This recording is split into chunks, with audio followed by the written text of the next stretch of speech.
Hello guys, எல்லாருக்கும் வணக்கம். நான் உங்க ஹரிகரன் ஃப்ரம் மணிமி சோறு போன சேனல். இன்னைக்கு நம்ம பார்க்க இருக்கிறது is it wrong to try to pick up a girl in dungeon season 1 episode 3. இந்த எபிசோட் பார்க்கறதுக்கு முன்னாடி ப்ரீவியஸ் எபிசோட் பார்த்துருவாங்க. அப்பதான் இந்த எபிசோட கண்டினியூட்டி உங்களுக்கு புரியும். வாங்க வீடியோக்குள்ள போலாம். இந்த எபிசோட ஸ்டார்டிங் சீன் என்னன்னா, நம்ம பையனோட பேக் ஸ்டோரி காட்டுறாங்க. அதாவது அவன் அவங்க தாத்தாவோட தான் வாழ்ந்துட்டு இருக்கான். எங்கன்னா கண்ட்ரி சைட்ல. சோ அப்ப அவன் தாத்தா திடீர்னு ஒரு சுச்சுவேஷனால ஒரு மான்ஸ்டர் அவர் கொன்னதுனால அவர் இறந்து போயிடுறாரு. அதுக்கப்புறம் அவன் தனிமையாயிடுறான். ஆனா இவ்வளவு நாள் சொன்ன கதைகள் எல்லாமே அவன் மண்டையில இருக்கு. என்னன்னா ஒரு ஹீரோ ஆகணும், அப்புறம் ஒரு பெரிய அட்வென்ச்சரர் ஆகணும். இது எல்லாமே அவர் சொல்லி சொல்லி அந்த பையனை வளர்த்திருக்காரு. அதனால அவன் என்ன முடிவு பண்றான், சரி ஓகே நான் கண்டிப்பா ஒரு அட்வென்ச்சரர் ஆகும்னு சொல்லிட்டு இருக்கிற எல்லா கடவுளோட அசோசியேட்ஸ் எல்லாருக்கிட்டையும் போய் மீட் பண்றான். இந்த மாதிரி என்ன சேர்த்துக்கோங்க அப்படின்னு சொல்லிட்டு. ஏன்னா ஒரு அட்வென்ச்சர் ஆகணும்னா டஞ்சன் போய் எக்ஸ்ப்ளோர் பண்ணணும். டஞ்சன் எக்ஸ்ப்ளோர் பண்ணணும்னாலே அவன் ஏதோ ஒரு கடவுளுக்கு கீழே இருக்கக்கூடிய குரூப்ல சேர்ந்துருக்கணும். அந்த மாதிரி பண்றப்போ யாருமே அவனை சேர்த்துக்கல. ஏன்னா அவன்கிட்ட பெருசா எந்த பவரும் இல்லை, சின்ன பையன் வேற. அதனால யாருமே அவனை சேர்த்துக்கல. இதுல ஒரே ஒரு கடவுள் மட்டும் அவனை அவங்களோட ஒரு மெம்பரா எடுத்துக்கிறாங்க. அது யாருன்னா அவன் ஹேஸ்டியா. சோ அவனை எடுத்ததுக்கு அப்புறமா அவனோட ஹெட்ல இருக்க தாட் ஒரே ஒரு விஷயம் தான். என்னன்னா இப்ப நம்ம ஹேஸ்டியா நமக்காக இவ்வளவு விஷயம் பண்ணிருக்காங்க. சோ அவங்கள நம்ம ப்ரொடெக்ட் பண்ணுன்றதுக்காக அவங்கள முடிஞ்ச அளவுக்கு தப்பிக்க வைக்க தான் ட்ரை பண்ண அந்த சிச்சுவேஷன்ல திருப்பி அந்த மாஸ்டர் கிட்ட போய் சண்டை போட பாக்குறான். சோ இப்ப என்ன ஆகுதுன்னா, ஹேஸ்டியா இங்க தப்பிச்சு போக ட்ரை பண்ணிட்டு இருக்கிறப்போ அவங்க அந்த கத்தி எடுத்துட்டு வந்திருக்காங்கல்ல, அந்த கத்தியை பாக்குறாங்க. அப்பதான் நம்மளோட ஃபைட்டர்ஸ் சொன்ன விஷயங்கள் எல்லாமே ஞாபகம் வருது. என்னன்னா இது செம்ம பவர்ஃபுல்லான வெப்பனு, இது நீ அவன் உடம்போட கனெக்ட் பண்ணிட்ட அப்படின்னா இது அவனோட சேர்ந்து இந்த கத்தியும் வளரும், இது உயிரோட இருக்கு, இந்த கத்தியை நீ எவ்வளவு சீக்கிரமா கனெக்ட் பண்றியோ அவ்வளவு சீக்கிரம் நல்லது அப்படின்ற சொல்லியிருப்பாங்க. அதனால நம்மளோட ஹேஸ்டி என்னன்னா, நான் இங்க எங்கேயும் தப்பிச்சு போக மாட்டேன், அவனை தேடி தாண்டா வரேன்னு சொல்லிட்டு அவங்க அங்கிருந்து வந்துட்டு இருக்காங்க.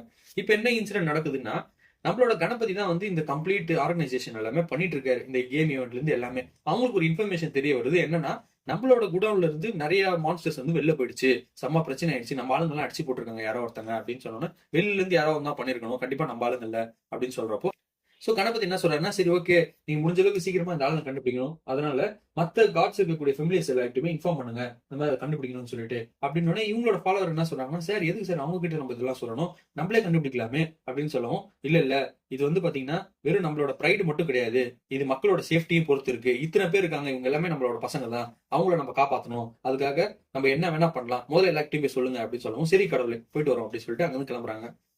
அங்க இன்சிடென்ட் கட் பண்ணா நம்மளோட பையன் இங்க தாறுமாறா சண்டை போட்டு இதுக்கிட்ட அங்க இங்கன்னு உருணிட்டு இருக்கான். ஆனா இதை பொறுத்த வரைக்கும் என்னன்னா, அது செம்ம ஸ்ட்ராங்கான ஆளு. நமக்கு பையன்கிட்ட இருக்க கத்தி அந்த அளவுக்கு பவர்ஃபுல்லானது கிடையாது.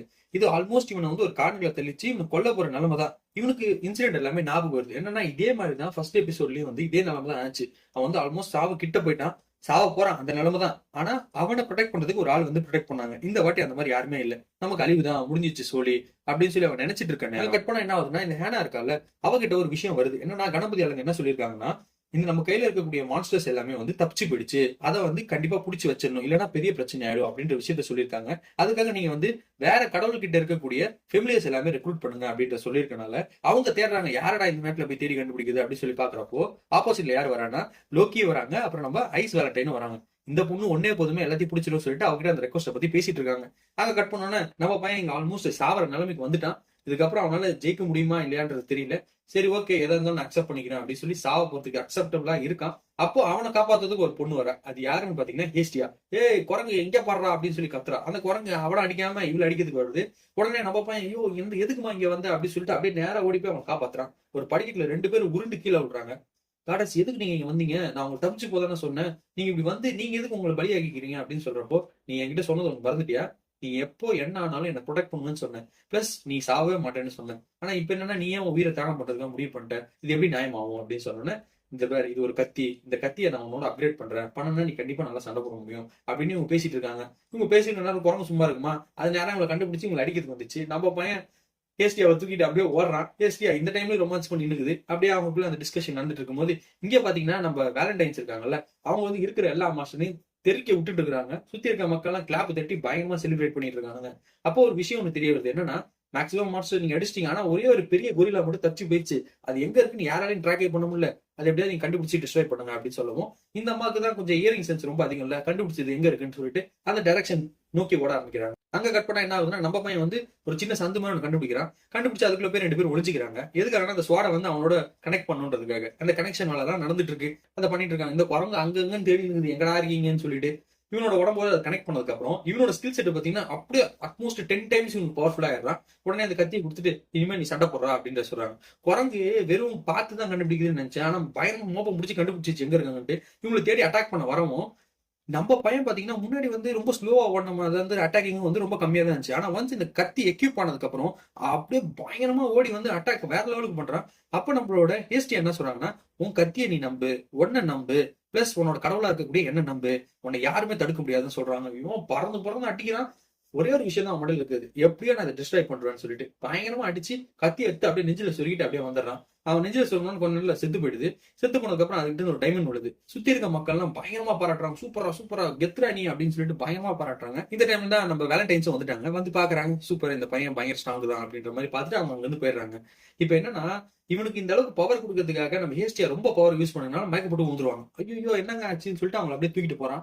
அங்க கட் பண்ணா ஈவில் ஆக்டிவிட்டி பிளான் பண்ண ஒரு லேடி இருக்காங்களா, காடஸ், அவங்க வந்து ஒரு விஷயத்தை யோசிக்கிறாங்க. இந்த வாட்டி நீ தப்பிச்சிட்ட தம்பி, ஆனா எல்லா வாட்டி நீ தப்பிக்க முடியாது பெல், அடுத்த வாட்டி நீ கண்டிப்பா மாட்டுவ அப்படின்ற மாதிரி அவங்க ஒரு பிளான பண்ணிட்டு இருக்காங்க. கட் பண்ணா என்னன்னா, இந்த ஹோட்டல் கட்டுறாங்க. இந்த ஹோட்டல்ல பாத்தீங்கன்னா இந்த ஃபர்ஸ்ட் ஃப்ளோர்ல வந்து பாத்தீங்கன்னா ரூம்ஸ் அவைலபிளா இருக்கு. அந்த ரூம்ல வந்து நம்மளோட ஹேஸ்டியாவை படுக்க வச்சிருக்காங்க. படுக்க வச்சுட்டு நம்ம பையன் வெளியே வந்துட்டு இருக்கிறான். என்னடா ஆக போகுது அவங்களுக்கு அப்படின்னு சொல்லிட்டு. அப்போ வந்து இந்த ஸ்ரேயா பொண்ணு வந்துட்டு என்ன கேட்கறான்னா, என்னடா அவங்க எல்லாருமே ஓகே தானே, நல்லா தானே இருக்காங்க அப்படின்னு சொல்லி கேட்கறப்போ, அவங்க நல்லா தான் இருக்காங்க, ஒன்றும் பிரச்சனை இல்லை, கொஞ்சம் ரெஸ்ட் எடுக்கட்டும் தான் விட்டுருக்கேன் அப்படின்னு. சரி ஓகே, ஃபர்ஸ்ட் நான் சாரி கேட்டுக்கிறேன், என்னால தான் உனக்கு இவ்வளவு பிரச்சனை அப்படின்னு சொல்றாங்க. இல்லங்க அப்படிலாம் இல்ல, நான் தான் அவங்க கிட்ட வந்து நன்றி சொல்லணும், என்னன்னா இந்த மாதிரி ஒரு ப்ரொவிஷன் நீங்க கொடுத்துருக்கீங்க, அதுக்கே பெரிய நன்றி அப்படின்ற சொல்றாங்க.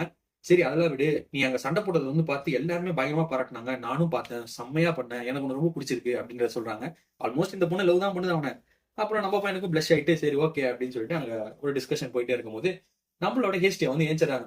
டே பெல்லு வாடா வாடான்னு சொல்லி கத்துறாங்க. உடனே ஏஞ்சி போயிட்டு என்னங்க எல்லாமே ஓகே தானங்க, எல்லாம் ஆல் குட் தானே அப்படின்னு சொல்றப்போ எல்லாமே நல்லா தான் இருக்கு அப்படின்னு சொல்லிட்டு இருக்கான். அப்போ அவங்க ஒரு விஷயத்தை கேட்கறான், ஏங்க நீங்க கொடுத்த அந்த ஷார்ட்ல பாத்தீங்கன்னா ஃபைட் ட்ரெஸ்ன்னு சொல்லியிருக்கே அப்படின்னு சொல்லி கேட்கறான். ஆமா, இது ஃபைட் ட்ரெஸ்ஸே அவங்க கையால உருவாக்குன கத்தி, இது யார்கிட்டயுமே இருக்காது, இது ஒன் ஆஃப் த யூனிக் ஒன்னு.